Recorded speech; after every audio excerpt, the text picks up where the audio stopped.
I am doing a series of short clips on selecting and implementing technology in transportation and logistics. This is something I've been passionate about my entire career.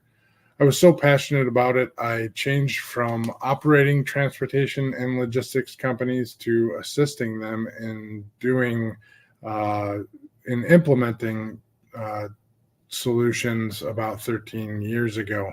I'll be breaking down, at least at a high level, the process that we utilize here at GLCS.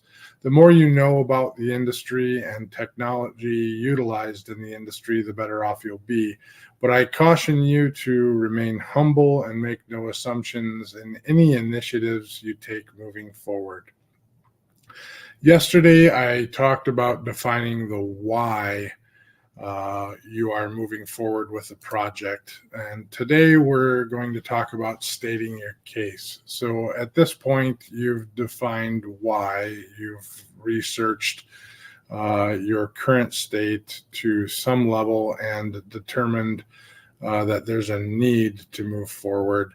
You probably haven't necessarily defined the solution yet, but you've determined that there is a need to move forward, and you're going to start defining resources and regular cadence to determine what you're going to need to move forward with.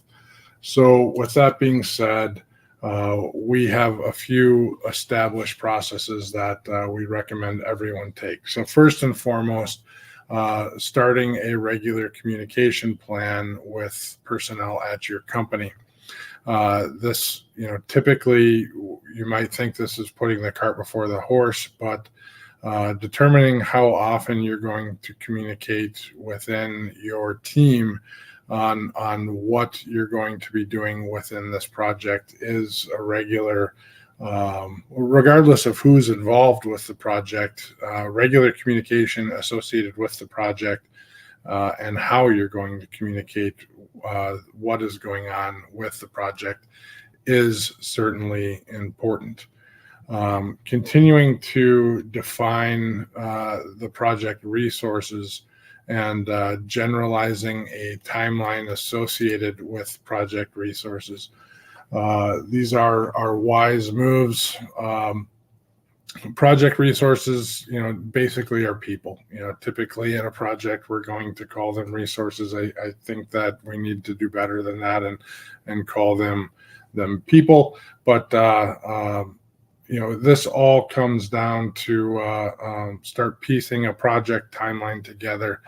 The timeline itself, we don't have a lot of detail here yet. We don't know what solution we're putting into place, but we are targeting a overall timeline. If you're, once again, the example of the transportation management system, if you think you're going to try to do this in 6 months, 12 months, 24 months, whatever timeline you have, you're picking a timeline somewhat out of the sky at this moment, but you are picking a timeline to at least initially target.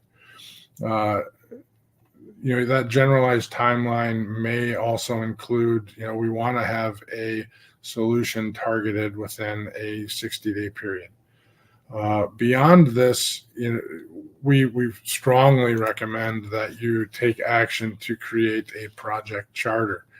Now, a project charter is a document that many companies seem to miss, but especially in large projects that are going to go many months long, a project charter will include, at a minimum, an overview of what the project is, justification of the project, which includes a business need, the impact to the business, strategic alignment, the scope of the project. That you may not have a fully defined scope, but as you're moving forward with the project, this project charter is a living document and will continue to breathe as you move forward.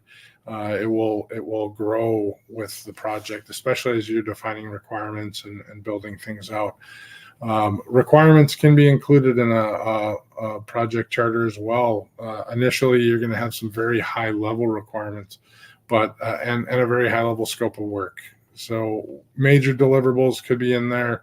Roles and responsibilities, I would say, are the most important part of a project charter, at least initially. Roles and responsibilities include the executive sponsor being who is responsible for the project overall at your organization. Does not have to be the person who is handling the day-to-day business of the project, but overall, who is the person who has the say on what is happening with the project. And then, who is the steward or the project sponsor that's handling the day-to-day. And titles can be swapped in and out, whatever you feel best for your organization, but who is going to handle the management of the project at your organization on a day-to-day basis. From there, you can name out additional personnel. We typically like to name someone who is responsible for technology, someone who's responsible for operations, who is an analyst, et cetera, and then vendor-related personnel as well. So the project charter itself is an extremely important document, and there's plenty of examples online that you're able to dive into and look at. So I hope this is helpful. We'll continue with part 3 as we continue to move along through this series. Thank you.